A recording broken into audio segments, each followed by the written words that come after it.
할렐루야. 오늘도 기쁨의 언덕으로 부르시는 하나님의 은혜에 감사를 드립니다. 오늘 주시는 말씀을 통해서 우리의 축복이 주님께 있음을 깨닫고 오늘 축복을 간구하며 나누는 이 시간 되기를 바랍니다. 오늘 우리에게 주신 하나님의 말씀은 창세기 41장 46절에서 52절의 말씀입니다. 제가 봉독하겠습니다. 요셉이 애굽 왕 바로 앞에 설 때 30세라. 그가 바로 앞을 떠나 애굽 온 땅을 순찰하니 7해 풍년에 토지 소출이 심히 많은지라. 요셉이 애굽 땅에 있는 그 7년 곡물을 거두어 각 성에 저장하되 각 성읍 주위의 밭의 곡물을 그 성읍 중에 쌓아두매 쌓아둔 곡식이 바다 모래같이 심히 많아 세기를 그쳤으니 그 수가 한이 없음이었더라. 흉년이 들기 전에 요셉에게 두 아들이 나되 곧 온의 제사장 보디베라의 딸 아스낫이 그에게서 낳은지라. 요셉이 그의 장남의 이름을 므낫세라 하였으니 하나님이 내게 내 모든 고난과 내 아버지의 온 집 일을 잊어버리게 하셨다 하며 차남의 이름을 에브라임이라 하였으니 하나님이 나를 내가 수고한 땅에서 번성하게 하셨다 함이었더라. 아멘. 다 같이 기도하시겠습니다. 하나님, 오늘 주님 앞에 나와서 말씀을 듣습니다. 주님 주시는 말씀 하나도 땅에 버리지 아니하고 우리 마음밭에 심어 30배, 60배, 100배의 결실 맺게 하여 주옵소서. 감사하며 예수 그리스도 이름으로 간절히 기도하였습니다. 아멘. 오늘 본문의 말씀을 가지고 비교 대상이 없는 축복을 구하라 라는 제목으로 하나님의 말씀 전하겠습니다. 이 본문은 요셉이 애굽의 총리가 된 내용을 배경으로 합니다. 그는 30살에 총리가 됐습니다. 46절을 읽겠습니다. 요셉이 애굽 왕 바로 앞에 설 때에 30세라. 그가 바로 앞을 떠나 애굽 온 땅을 순찰하니. 아멘. 그는 어린 나이에 비해서 죽음의 문턱에 꽤나 자주 드나든 경험이 있었지만 그는 이방 땅의 총리가 되었습니다.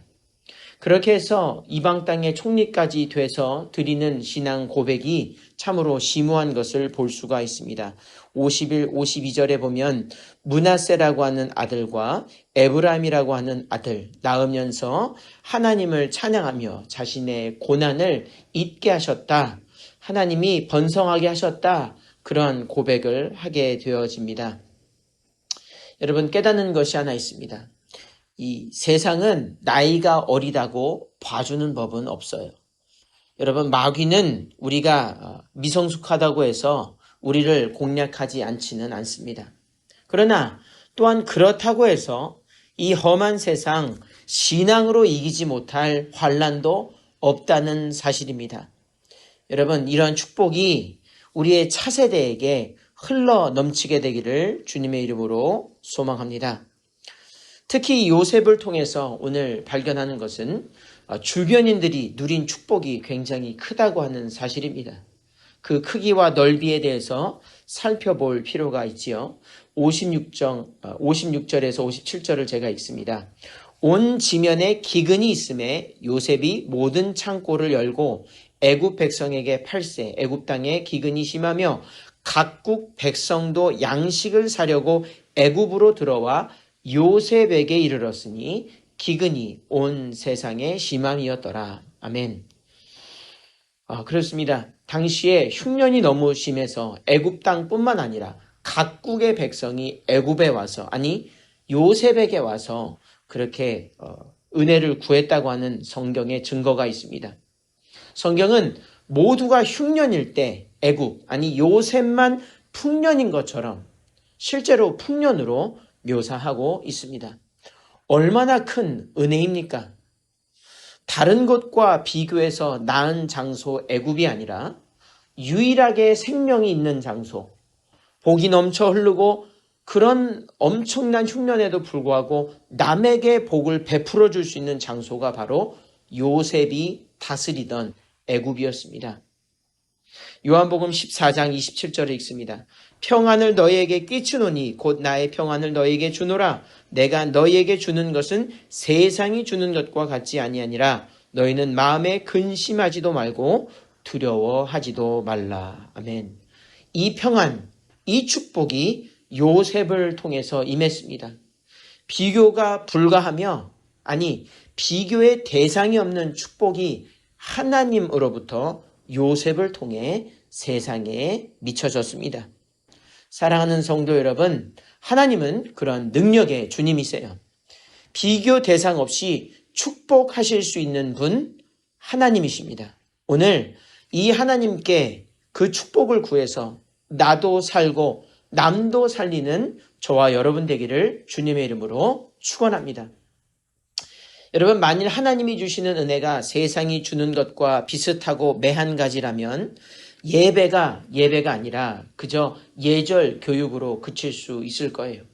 그러나 예배가 예절을 넘어서 예배가 되는 까닭은 예수님이 주시는 구원, 하나님이 베푸시는 은혜가 세상 어디서도 본 적이 없는 비교 대상의 축복이기 때문입니다. 여러분, 노아의 홍수 시대를 살펴봅니다. 당시에 안전한 곳은 눈을 씻고 봐도 찾을 수 없었습니다. 창세기 7장 19절입니다.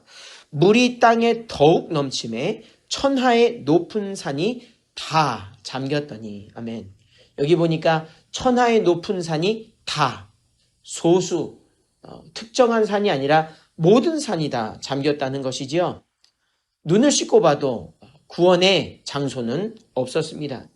그러나 오직 유일하게 안전한 곳은 그런 상황일지라도 물 위에 떠있는 방주뿐이었습니다. 창세기 7장 23절입니다. 지면의 모든 생물을 쓸어버리시니 곧 사람과 가축과 기는 것과 공중의 새까지라. 이들은 땅에서 쓸어버림을 당하였으되 오직 노아와 함께 방주에 있던 자들만 남았더라. 아멘. 여러분, 당시의 방주는 어디와 비교해서 안전한 곳이 아니라 유일하게 안전한 곳이었습니다.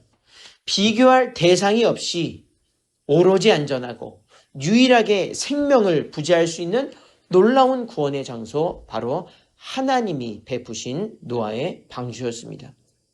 여러분, 기억하십시오. 하나님이 마음 먹고 은혜 주실 때는 남들처럼 혹은 남들만큼 주시지 않으세요.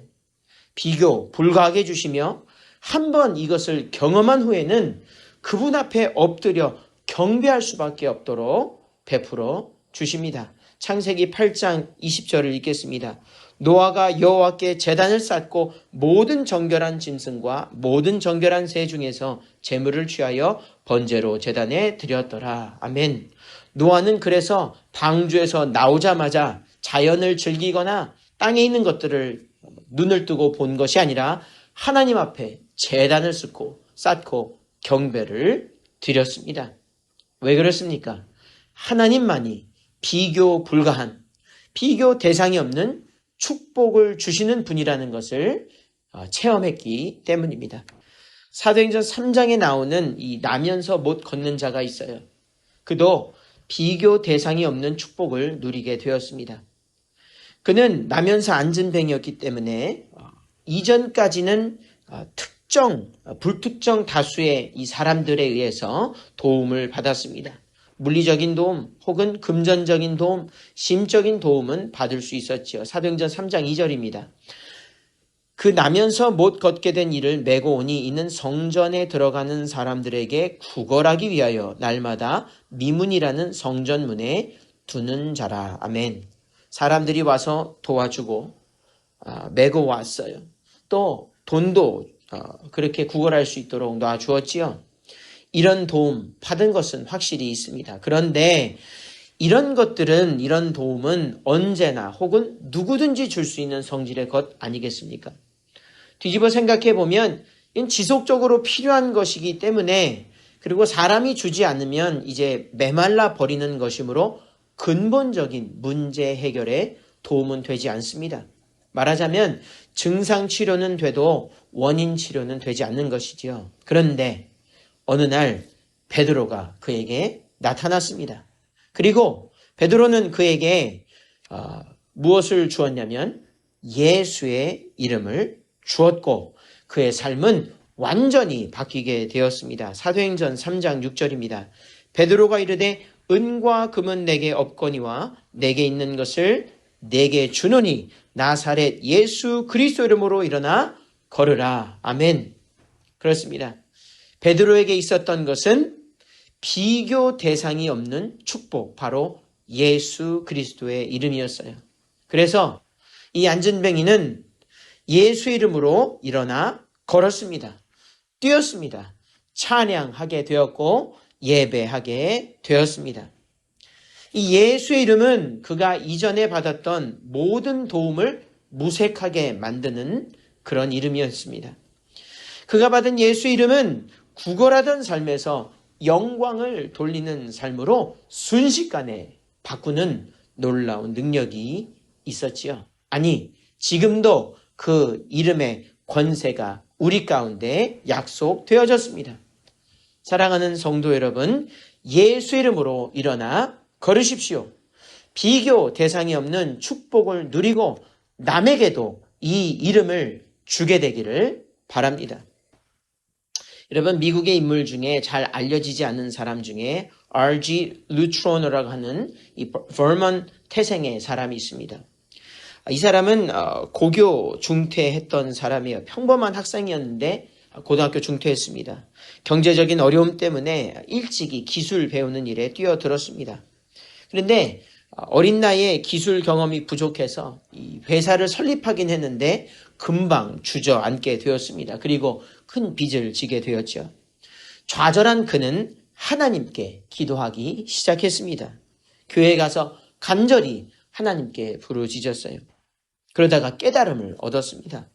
아, 이것은 내 사업이 아니라 하나님의 사업으로 해야겠구나. 귀한 깨달음을 얻었지요.